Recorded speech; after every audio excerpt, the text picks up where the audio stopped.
Can this be accomplished? I know you're all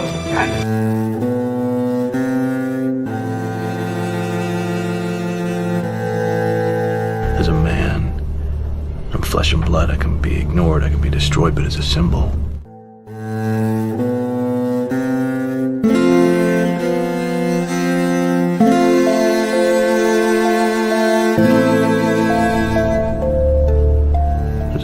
I can be incorruptible.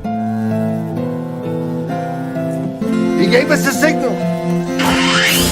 Where are you?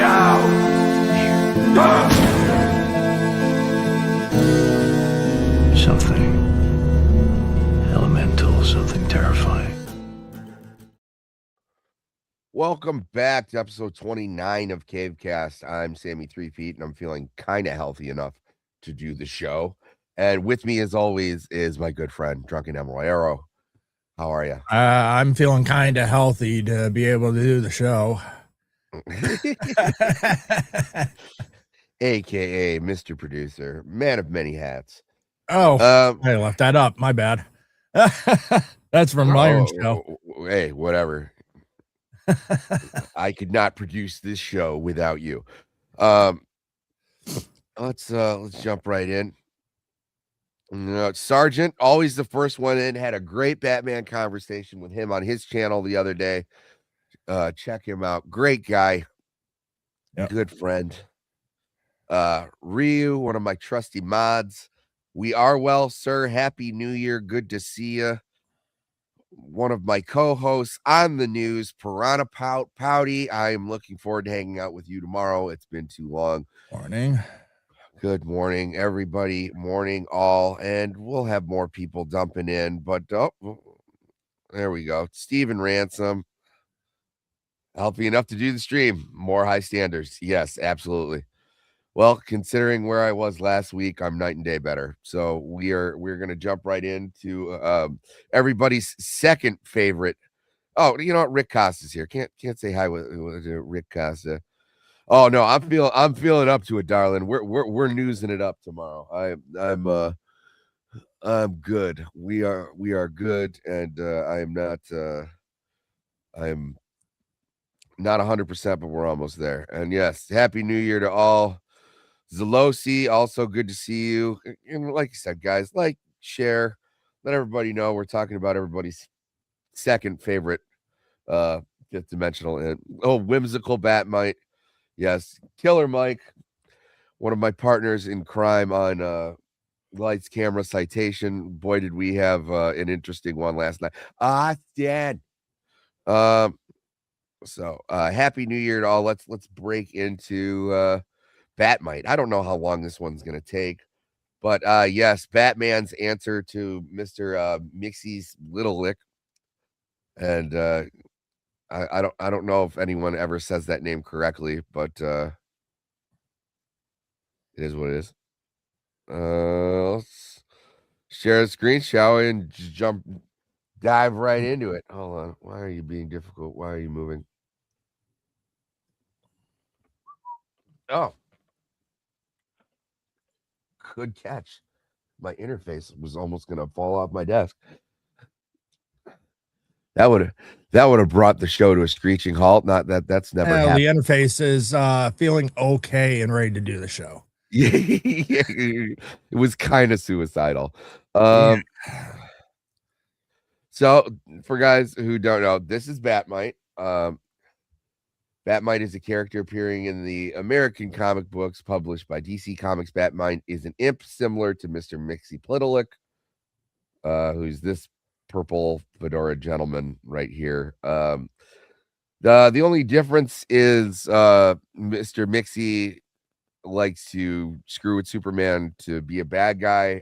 Bat-Mite is actually Batman's biggest fan, so he usually ends up screwing things up, trying to help Batman or basically show that he could be like a better hero. Very childlike.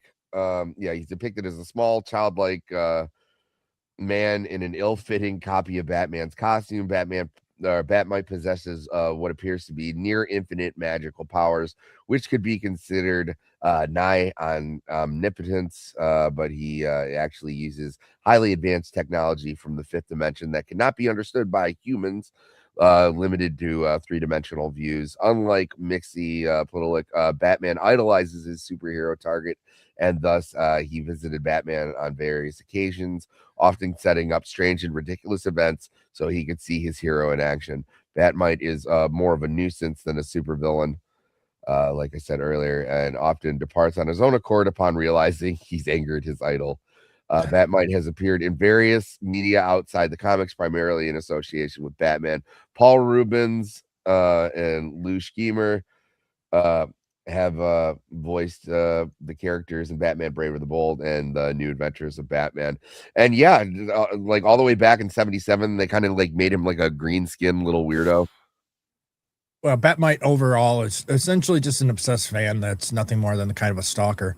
That's really all he is. I mean, yeah, well, I mean, for the most part, you know, it's usually him and Mr. Mixie Splitalik going like, well, Superman can do this, and it's like, no, Batman's better, and it was like, let me show you, and then like he'll put Godzilla in the middle of Gotham, and it'll be like, watch Batman take him down, and he doesn't even have any powers, and then meanwhile, Batman's just like, I have to fight a fucking kaiju now because this guy's a big fan of mine.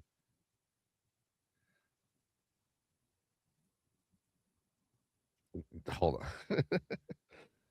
on. Let's see. Publication history. Wow. Guys, I screwed up.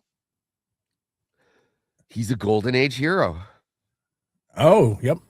Wait, let me see. I gotta check again.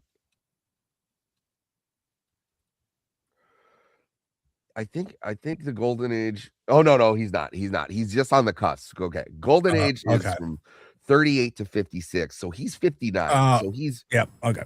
He's right there. Also, Frank's here. Everyone say hi to Frank.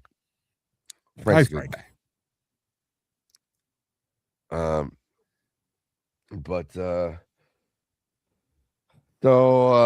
He was it appeared in Detective Comics 267 in May 1959 in a story titled Batman Meets Bat-Mite. He was created by writer Bill Finger and artist Sheldon Moldoff. He was retired in the comics in 1964 when editor Julie Schwartz instituted a new look for Batman, who said some similar elements in the series. Batman appeared in a self-titled 6-issue miniseries that lasted from June to November 15th. So, I mean, as you can see right away, he's that character. It's not like he went through a lot of character design changes. I mean, because, you know, he was primarily a Silver Age character, and then when they wanted to get back to more serious stories, they kind of dumped him because he was just dubbed too silly, because like he's just a floating midget who can basically do anything he wants. He needs a Mr. Freeze glow up. That's what he needs. Yeah, I mean, I'm kind of afraid though, like, because I do like it, and sometimes he does show up every now and then, and it's something that's sorely lacking in Batman comic books now.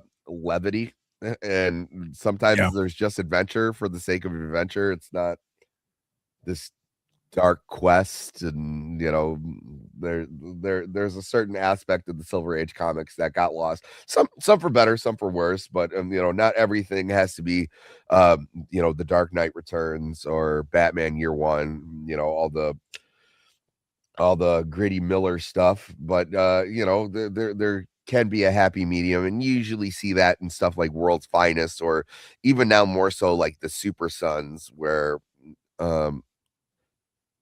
what is this? Hopefully not Mr. Freeze glow up, a la Sushi Squad, KTJL. Yes.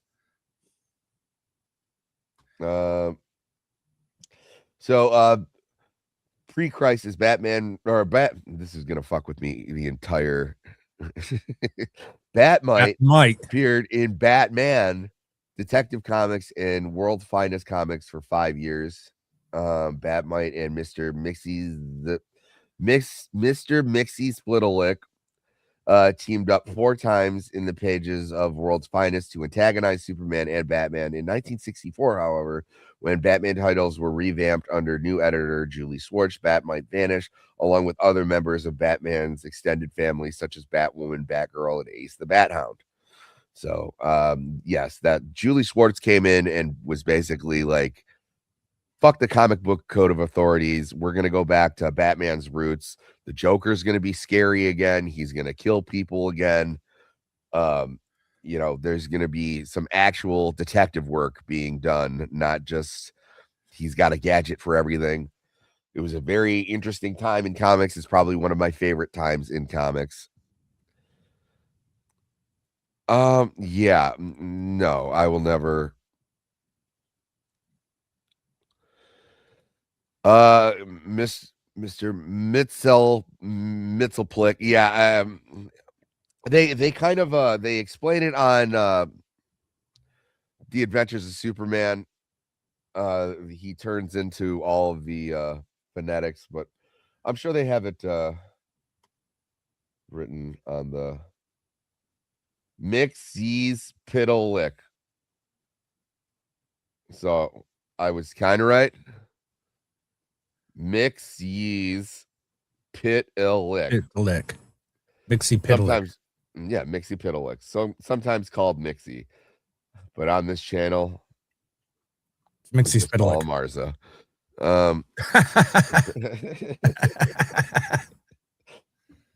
Friend of the channel, Arza. After this, only 3 more Bat-Mite stories were published pre-crisis. 2 more Batman Mixie Piddlick teams up in World's Finest Comics 152 in August 1965 and 169 in September of 1967, which were not edited by Schwartz, but Mort Weisinger. Also, some, the best Jewish names that Judaism has to offer, you'll get in a lot of early editing of these comics. Julie Schwartz, Mort Weisinger, just some solid New York Jew names. Friend of the channel, New York Jews. Bat-Mite's New York adventure from Detective Comics 482, February to March 1979, in which the Imp visits DC Comics offices and insists that he be given his own feature in a Batman comic. This story was featured protesters with pickets shouting, "We want Bat-Mite," outside the Tishman building, where DC's editorial offices were located at the time, and was accomplished by an editorial comment that the story was published to acknowledge the real requests from fans for the character's revival. So,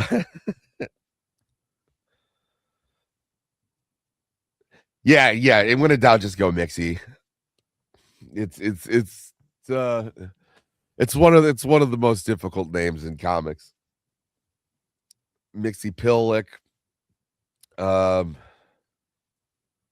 Yeah, I mean, guys, there's no wrong answers.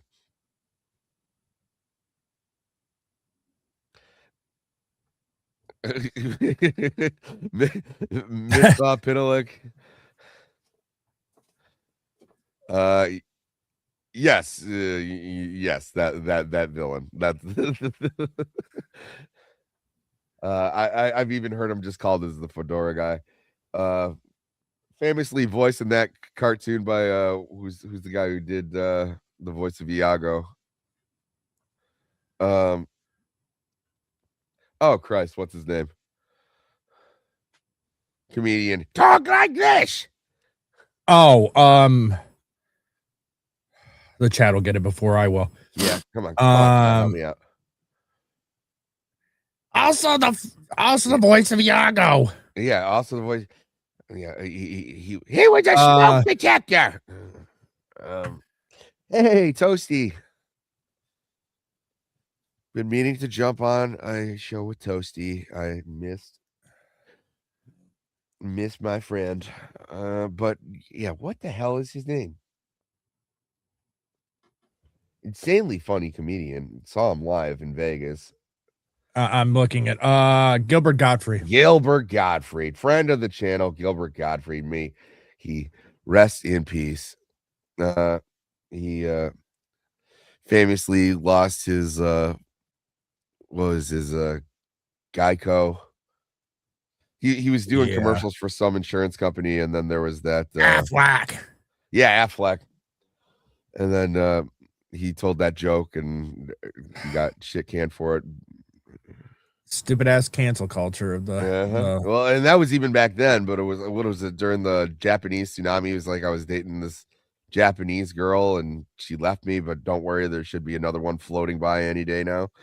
yeah.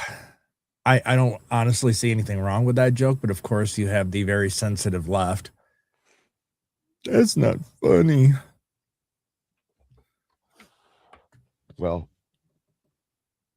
enemies of the channel, super sensitive left.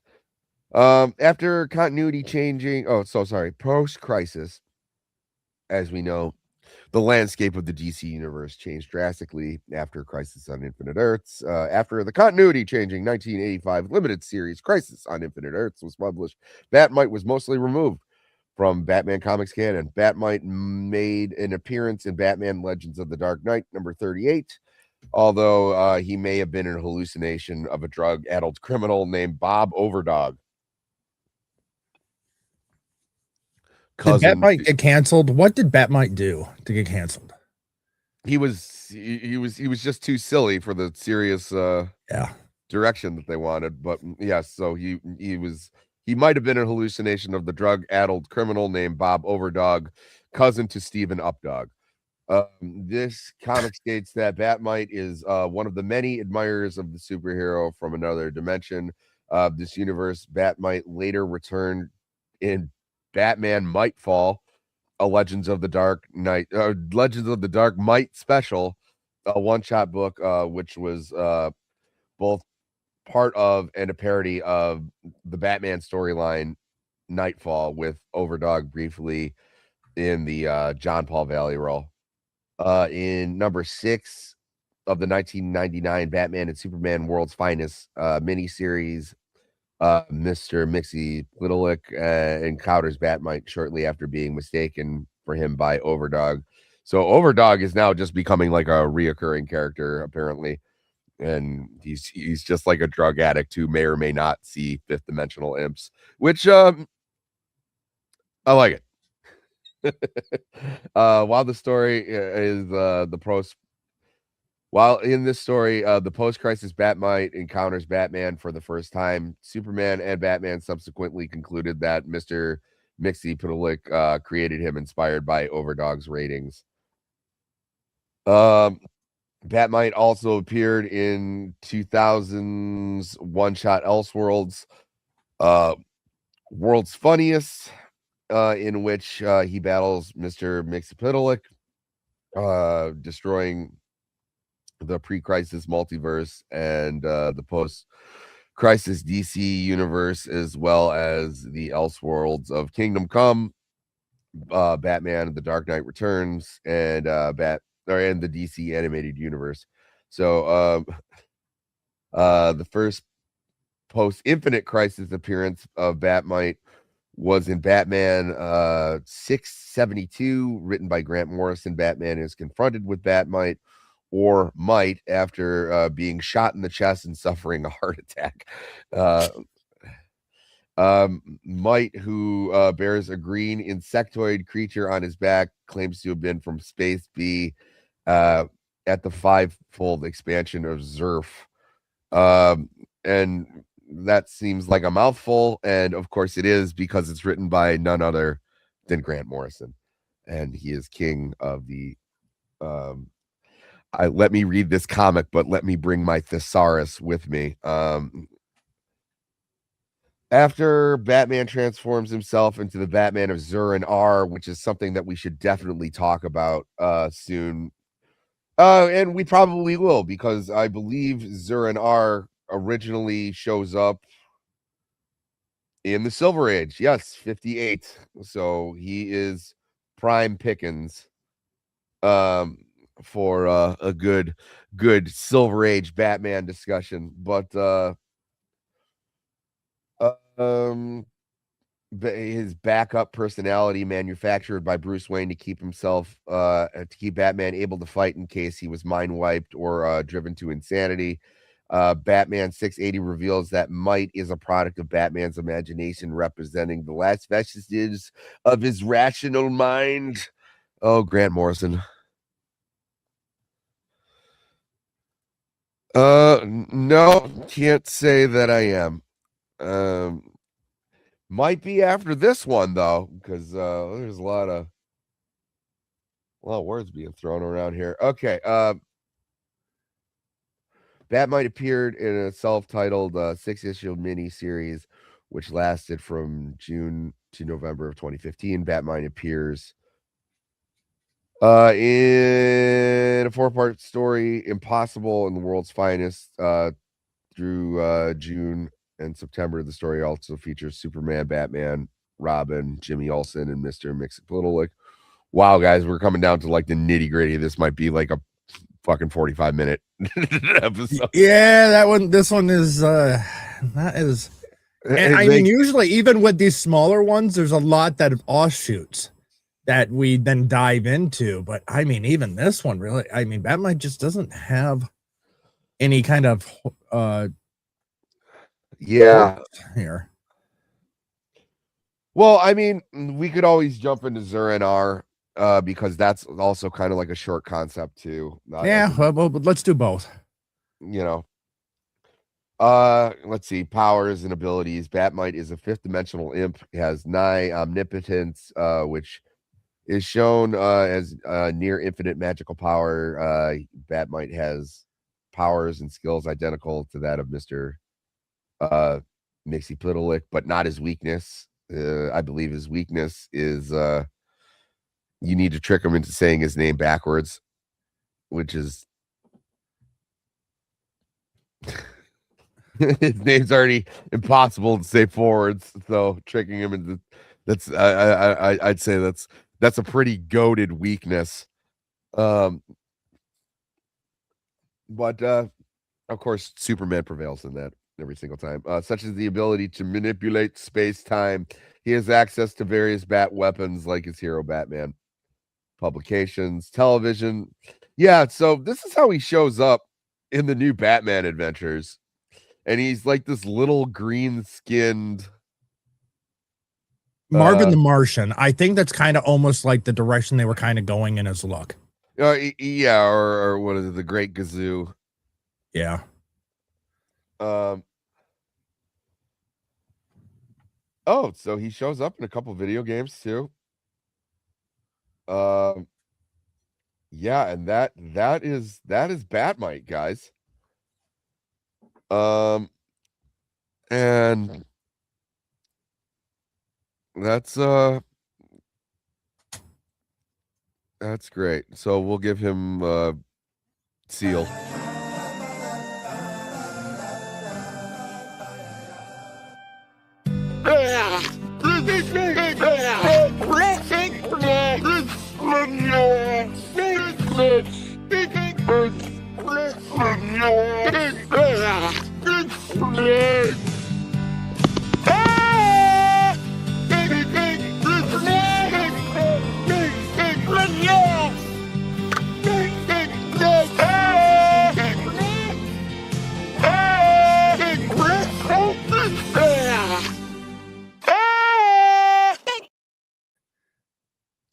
Well, not everyone can be. Not everyone is El Gaucho. No. Oh, El Gaucho. Well, you gotta do that now. For what's right.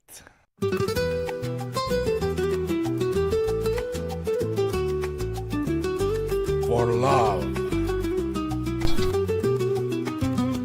My paws are a cry for justice. My dick veins are a cry of passion. I am El Gaucho. Yeah, let's see. Bat might be a master in equestrianism.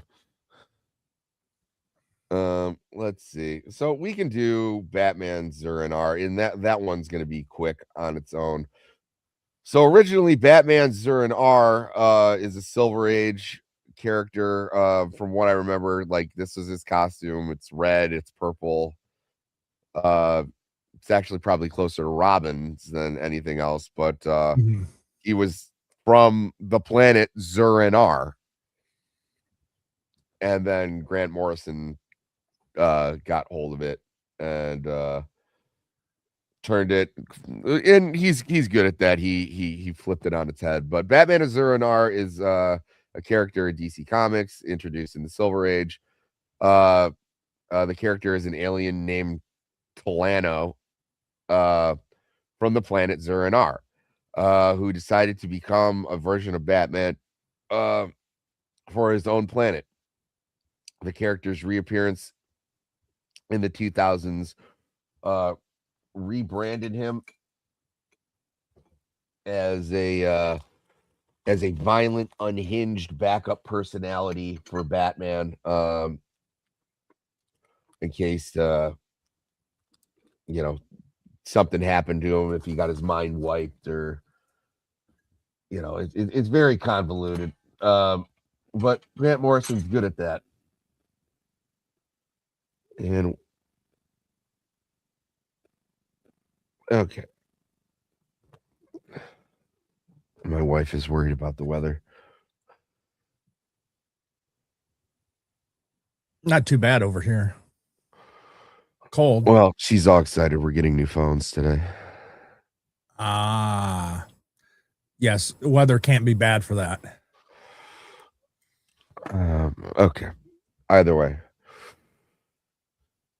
Friend of the channel, my wife. So in the 1950s, Batman and the Zur-En-Arr first appeared in Batman 113 in February 1958 in the story Batman, the Superman of Planet X. It was written by France Heron and drawn by Dick Sprang, one of the best names in comics.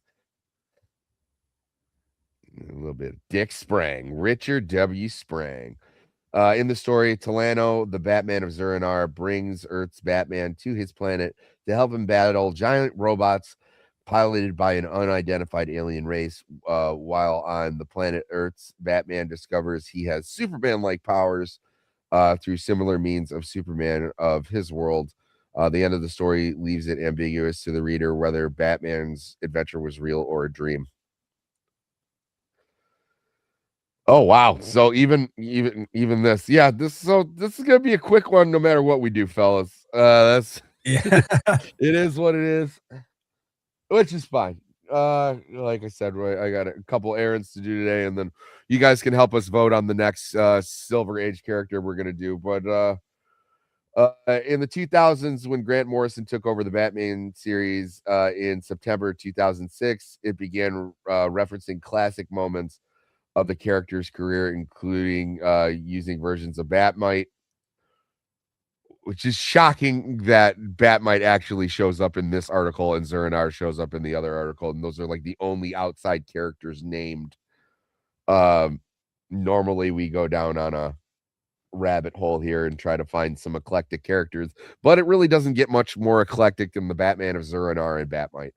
So and using and reusing a costume and dialogue from the 50-year-old Batman 156. Among the references was Zur-En-Arr, a phrase which appears on an alley wall, again on a dumpster in Batman 655. It continues to appear usually in a background element or graffiti until Batman RIP story arc, which is just Banoonies. The story reveals that Zur-En-Arr is a backup personally created by Bruce Wayne in the event he was ever mentally compromised.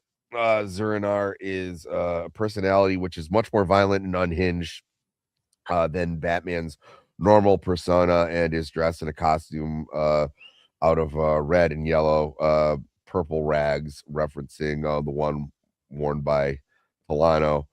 In 2022, Chip Zdarsky took over as the new Batman writer and reintroduced the Zur-En-Arr persona as having created a failsafe, a robot who serves as a contingency plan should Bruce fall from grace. A struggle with Zur and the consequences of its violent, unflinching methods remained a prominent storyline in Zardowski's run. Fictional character biography. Yeah, so the original Tolano, one night, Bruce Wayne finds himself in a daze. He dresses as Batman and takes off in the Batplane. Remaining unclear of his own actions, Batman soon finds out that he has been teleported to another planet called Zur-Anar. There he meets a scientist named Tolano, monitoring his activities on Earth, and has decided to become a version of Batman for his own planet. And on this planet, the Batman of Earth has enhanced abilities similar to that of Superman. Due to the different elements of the alien planet, the two Batmen join forces to defeat giant invading robots piloted by an unidentified alien race. After the robots are destroyed, Batman of Zur-Anar gives Bruce a Bat Radio device as a keepsake before he returns to Earth. Yeah, so this is how Batman of Zur-Anar looks in the comics now. So yeah, he's basically he has a post-hypnotic trigger if something should happen to him. Mishearing. Okay, so in the past, the psychiatrist Simon Hurt. Simon Hurt's been around for. Oh wow, he's only been around since 2008. Oh no, never mind. He's been okay. 63. Okay. But as Simon Hurt, 2008. Does it really count if the character is unnamed for 40 years? And then they just decided to give him a name? Also, see Bruce here. Yes, and I agree. If you want weird, Morrison's your man. But yeah, Simon Hurt is kind of a strange character. I think he's supposed to be related to Thomas Wayne in some way, shape, or form. I can't remember. But in the past, the psychiatrist Simon Hurt was hired to oversee an isolation experiment for which Batman volunteered. During this process, he gave Bruce Wayne a post-hypnotic trigger that connected to the phrase Zur-Anar. Young Bruce Wayne's mishearing of his father's last words, Zorro in Arkham.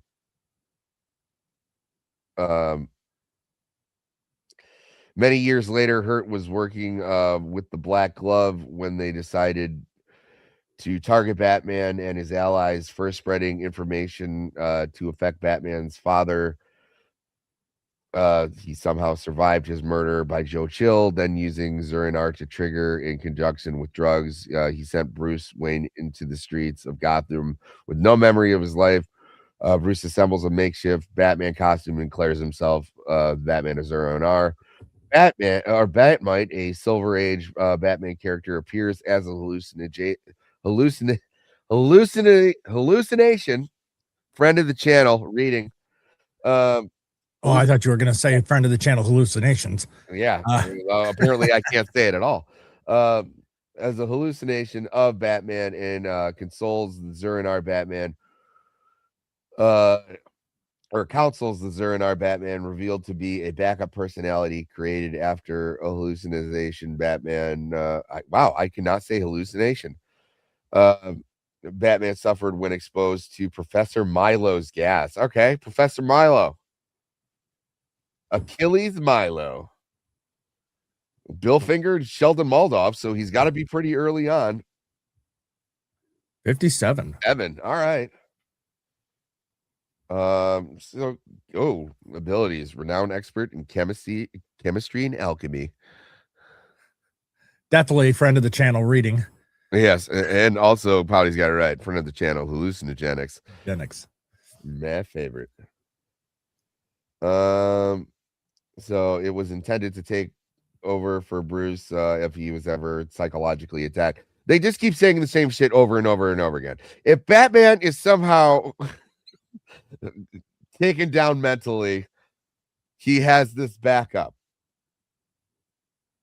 persona. It's wild, it's violent, and that's what it is. And for some reason, he prefers the colors purple, red, and yellow.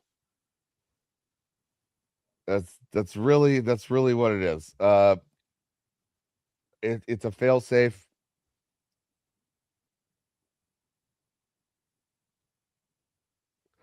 But let's keep going.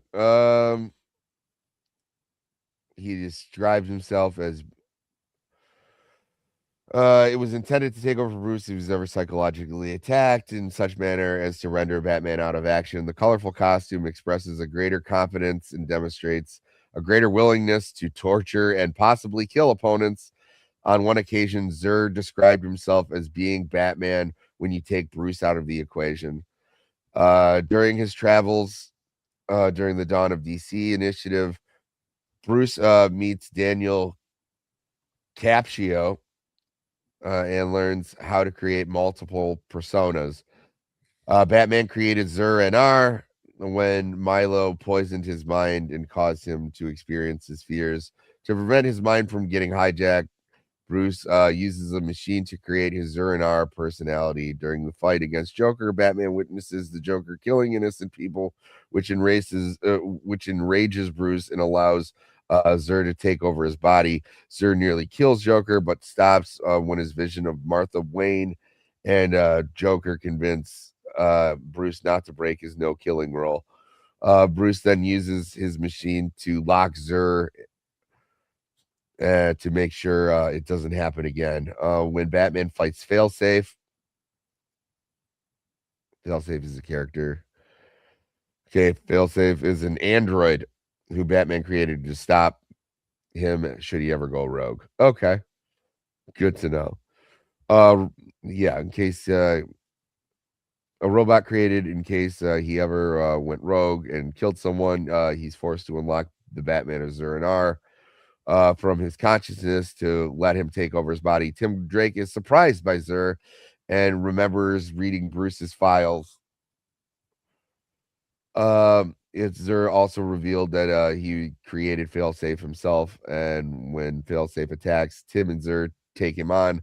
However, when Zur refers to Tim Drake as just a soldier, Failsafe nearly kills Tim. Bruce takes over his body again, locking Zur away again. So, like I said, just a multiple personality of Bruce Wayne. Started out, I think, as like a cooler premise of, just like this one-shot story of an alien Batman who was inspired by Batman's exploits, and then it evolved into this weird alternate personality thing. I think if you were going to make a personality to try and like make sure Batman doesn't go rogue, it sounds like this is what happens when Batman goes rogue, because he is prone to like killing and violence. So it was like, oh, in case I ever kill somebody or my mind is compromised, I have this alternate personality which might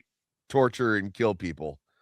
But luckily I built a robot that might stop me if I go rogue. So it's very convoluted, and I don't think it's very good. I don't like the idea of it. I think the alien version of Batman is fine. This was not needed. So we are still just piercing 39 minutes. These are two very eclectic concepts in the Batman mythos, and that's fine. They don't all have to be 2-hour-long episodes. Yeah, your thoughts on Bat-Mite or the Batman of Zur-N-R? Bat-Mite needs to return. I agree. And let's leave Zur-N to the waste bin of history. I'm not a fan. No, this is stupid. And like I said, this is fine. This is edgy and dumb. Yeah. Because it does, like I said, it doesn't make sense. It was like, in case my mind gets compromised or someone wants to take over me and I become dangerous, I've devised this dangerous alternate personality that also has a fail-safe robot in case I become dangerous, which I will have to fight because that fail-safe is also dangerous. It doesn't make sense. It doesn't feel like something that Bruce Wayne would do. Um, if he wasn't in control of his faculties, he would have like the Justice League or the Bat family, and able to kind of render him, till they can fix the problem. But it's it's dumb. Yeah, yeah. So, what do you got going on the rest of the day, bud? 7 o'clock tonight over on my channel is insert title here. And then on Tuesday is they're covering the news at 6 p.m. And then I didn't get it started yet, but coming soon on Thursdays will be All the Good Show Titles Were Taken podcast. And that'll be on Thursdays. Nice. Yes, I will have. I might be appearing on people's shows this evening. I might not. I'll definitely be back with In Other News tomorrow, and then I haven't got it up and running yet, but starting every Wednesday, I'm gonna have like an hour and a half show where we're just gonna do some video reactions and some lore explanations. We're gonna go on some deep dive, just Sammy 3-peat, and sometimes if people want to jump on, that's fine, but it's just gonna be me in the chat. We're just gonna go down some rabbit holes together.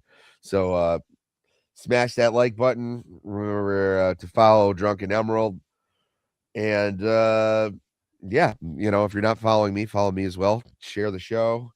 And what should we do next week? Because this was a let's type in. Yes, because I remember a lot of Silver Age Batman characters are poopy. Yeah. But we can take a look and see. And yeah, all the good ones we really did.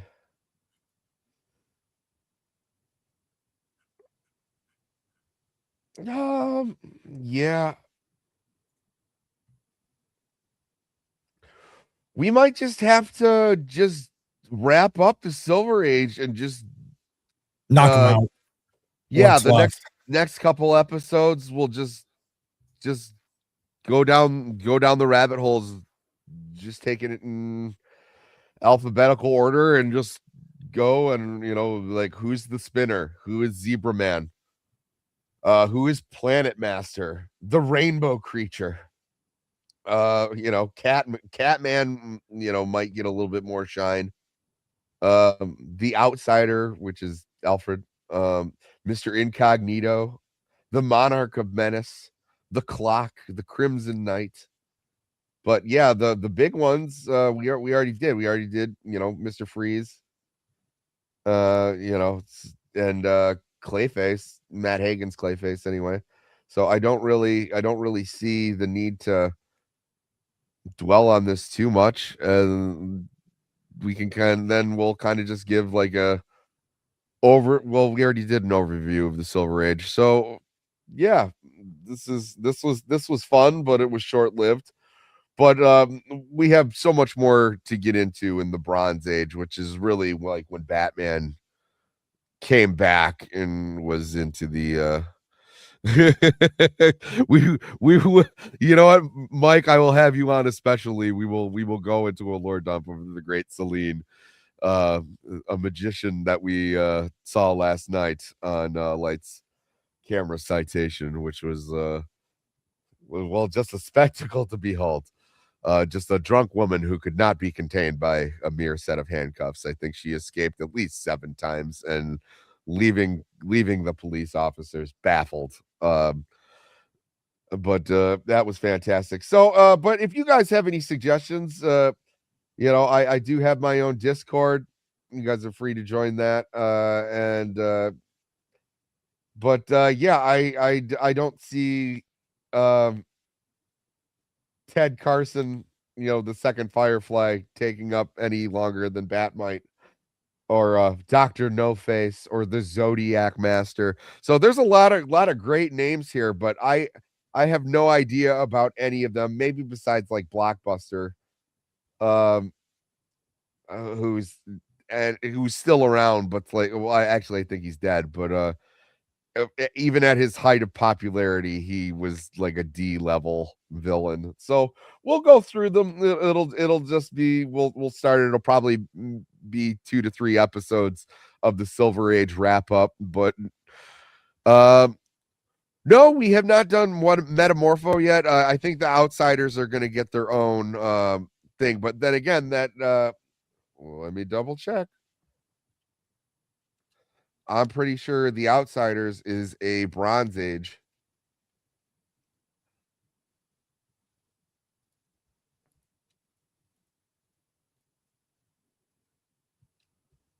Outsiders DC.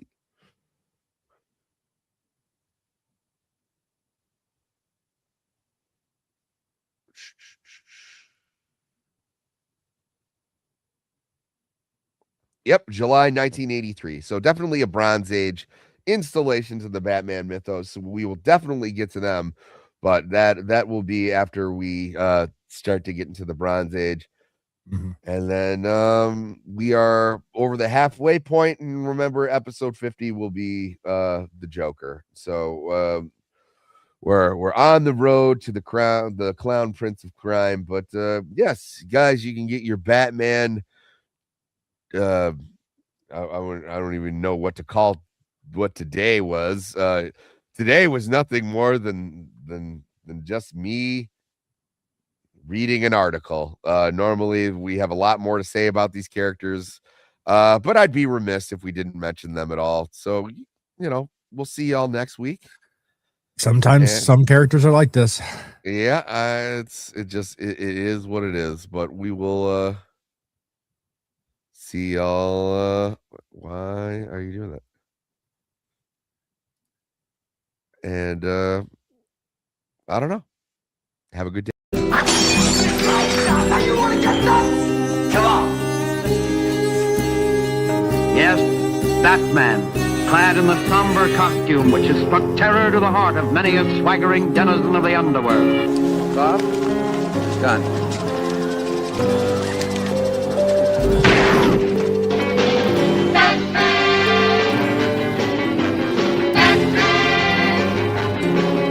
Holy CinemaScope! Holy miscast Batman! Holy movie mogul! Holy cliffhangers Batman! Holy suborbit Batman! It's raining down there! Big history! Holy catastrophes Batman! Holy bullseye Batman! Holy stereo! Listen to this! Holy armadillos! Holy Krypton! Holy trampoline! Holy fork in the road! Holy Titanic Batman! Holy Houdini! Holy funny bone the Joker! Holy chutzpah! Holy precision! Come on, Worth! Tomorrow, same bat time, same bat channel.